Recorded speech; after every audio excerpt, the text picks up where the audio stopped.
বন্ধুরা, আশা করি তোমরা সবাই ভালো আছো। তো আমার চ্যানেলে তোমাদের সবাইকে স্বাগতম। তো আজ এই মুহূর্তে আমরা যে বিষয় নিয়ে আলোচনা করছি, আমাদের একাদশ শ্রেণীর ফার্স্ট সেমিস্টারের তৃতীয় অধ্যায় অর্থাৎ নাগরিকতা। এই চ্যাপ্টারটা আমাদের জন্য খুবই ইম্পর্টেন্ট, কারণ এই চ্যাপ্টার থেকে কিন্তু আমাদের পরীক্ষাতে 7 মার্কের প্রশ্ন আসবে। এর আগে আমরা প্রথম অধ্যায় সম্পর্কে বিস্তারিত আলোচনা করেছি এবং ইম্পর্টেন্ট প্রশ্নগুলো সম্পর্কে আলোচনা করেছি। একইভাবে দ্বিতীয় অধ্যায় থেকে ইম্পর্টেন্ট 50 কোশ্চেন তোমাদের সামনে তুলে ধরেছি। আজ ঠিক একই রকমভাবে তৃতীয় অধ্যায় থেকেও আমরা তোমাদের সামনে প্রায় 50টি স্বাভাবিক কোশ্চেন, কিন্তু একটু অন্যভাবে দেখলে প্রশ্ন সংখ্যা অনেকটাই বেশি রয়েছে। তো যাই হোক, যে প্রশ্নগুলো তোমাদের সামনে তুলে ধরবো প্রত্যেকটা প্রশ্ন ইম্পর্টেন্ট এবং আশা করছি এর ভেতর থেকেই কিন্তু তোমরা পরীক্ষাতে প্রশ্ন কমন পাবে। তোমাদের কিন্তু ভালো করে প্রশ্নগুলো রেডি রাখতে হবে এবং তোমরা সবাই জানো যে ইতিমধ্যে তোমাদের সামনে যে প্রশ্ন আসবে, এমসিকিউ টাইপের প্রশ্ন আসলেও সেই প্রশ্নের মডেল কিন্তু ভিন্ন রকম। তার ভেতরে শূন্য স্থান থাকতে পারে, তার ভেতরে ডান স্তম্ভ বাম স্তম্ভ থাকতে পারে, তার ভেতরে তোমার কারণমূলক প্রশ্ন থাকতে পারে, বিভিন্ন বিষয়মূলক প্রশ্ন থাকতে পারে, যে কারণে বিষয়গুলো জেনে নেওয়াটা খুব ইম্পর্টেন্ট। এবং ঠিক একই কারণে তোমাদের জন্য কিছু বাক্যের ব্যবস্থা করেছি, যে বাক্যগুলো তোমাদের ভালো করে মনে রাখতে হবে এবং এই বাক্যগুলোর মধ্যে থেকেই তোমরা তোমাদের পরীক্ষাতে বহু প্রশ্ন কমন পাবে। ওকে, যেমন ধরো আমাদের প্রথম বাক্য, নাগরিক শব্দের উৎপত্তি গ্রীসে, এর ব্যুৎপত্তিগত অর্থ নগরের অধিবাসী। নগর শব্দ থেকে নাগরিক শব্দের উৎপত্তি। দেখো, এই যে আমি একটা লাইন বললাম, এই লাইনটার ভেতরে কতগুলো প্রশ্ন লুকিয়ে রয়েছে। নাগরিক শব্দের উৎপত্তি কোথা থেকে? গ্রিস থেকে। নাগরিক শব্দের ব্যুৎপত্তিগত অর্থ কি? নগরের অধিবাসী। আবার নাগরিক শব্দের উৎপত্তি কোথা থেকে হয়েছে? নগর শব্দ থেকে। তাহলে দেখো কতগুলো প্রশ্ন রয়েছে। ঠিক একইভাবে নাগরিক হলো রাষ্ট্রের স্থায়ী বাসিন্দা। তাহলে নাগরিক কোথাকার? রাষ্ট্রের। নাগরিক, প্রকৃত নাগরিক কারা? রাষ্ট্রের যারা স্থায়ী বাসিন্দা তারাই হলো প্রকৃত নাগরিক বা স্বাভাবিক নাগরিক। আমরা পরবর্তীতে আরও জানবো। তৃতীয় প্রশ্ন, নাগরিক সম্পর্কে প্রাচীন ধারণার প্রবর্তক কে ছিলেন? অ্যারিস্টটল। তার মতে প্রাচীন গ্রীসে কৃতদাস, মহিলা ও মজদুরদের নাগরিকতা থাকবে না। তাহলে নাগরিকতা সম্পর্কে সবচেয়ে প্রাচীন ধারণার প্রবর্তক কে ছিলেন?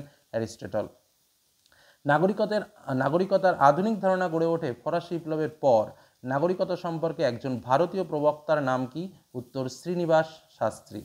নাগরিকতার বৈশিষ্ট্য হলো রাষ্ট্রের অনুগত্য স্বীকার করা। এটাই হলো কিন্তু নাগরিকতার প্রধান বৈশিষ্ট্য।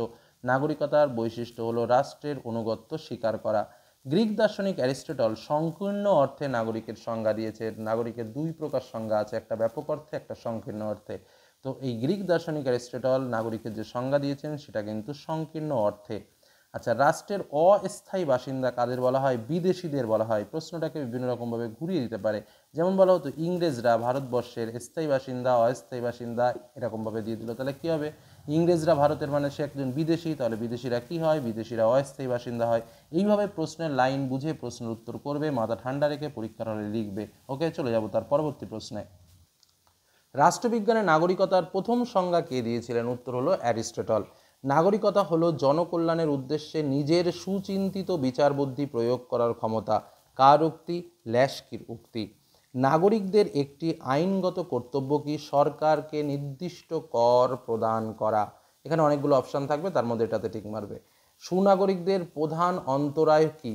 সেটা হচ্ছে বাধাগুলো কি কি? নির্লিপ্ততা, স্বার্থপরতা, দলীয় সংকীর্ণতা এবং অজ্ঞতা। এগুলোকে দূর করতে হবে সুনাগরিক হতে গেলে। সিটিজেন আমরা যে শব্দটাকে বলি, যে আমরা সিটিজেনশিপ হ্যানা তেনা অনেক কিছু বলি, সেই সিটিজেন হলো প্রকৃতপক্ষে একটি লাতিন শব্দ। রাষ্ট্র দেশান্তরিত করতে পারে কাদের? বিদেশিদের, এবং বিদেশিদের ওপর অতিরিক্ত বিধিনিষেধও আরোপ করতে পারে। এটা রাষ্ট্রের নিজস্ব ক্ষমতা। নাগরিক সম্পর্কে আধুনিক ধারণার প্রবর্তক, একজন প্রবর্তক ছিলেন ল্যাশকি।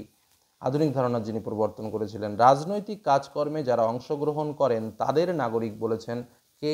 রুশো। অর্থাৎ নাগরিক কারা? নাগরিক তারাই যারা শুধুমাত্র রাজনৈতিক কাজকর্মে অংশগ্রহণ করে, এই কথাটা বলেছে রুশো। সুনাগরিকের প্রধান গুণ কি? সুনাগরিকের প্রধান গুণ হচ্ছে দেশপ্রেমিক বা দেশপ্রেম। সুনাগরিকের সাফল্য সম্পর্কে আলোচনা করেছেন কে? ব্রাইস।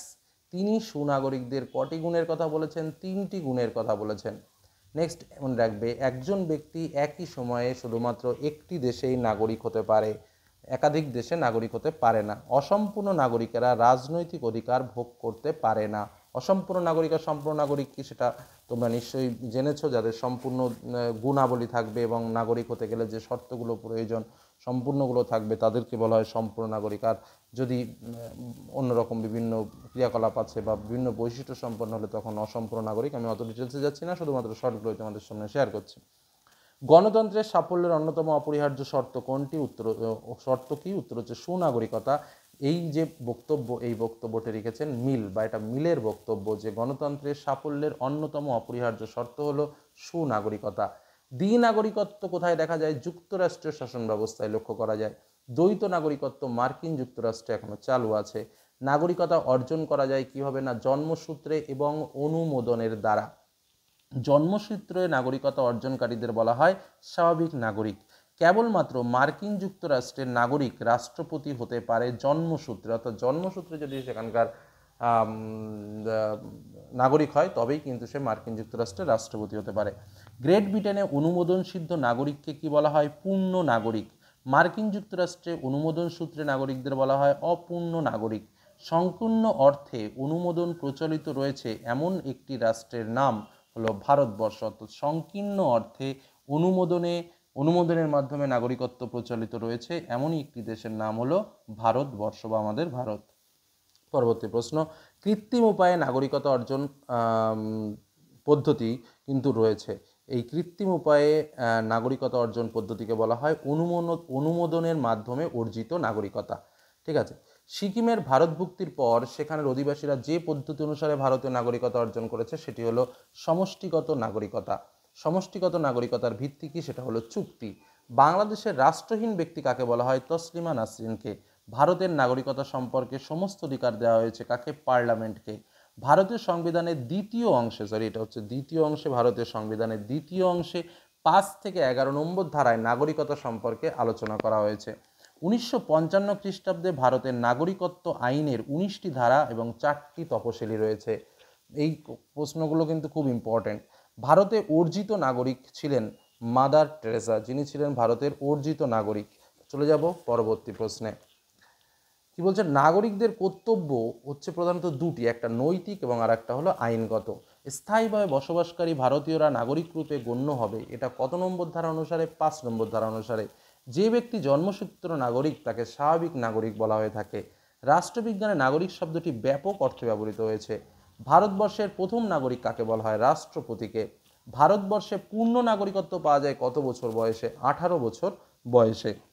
ভারতে অনুমোদনসিদ্ধ নাগরিক হতে গেলে কমপক্ষে কত বছর বসবাস করতে হয়? 10 বছর।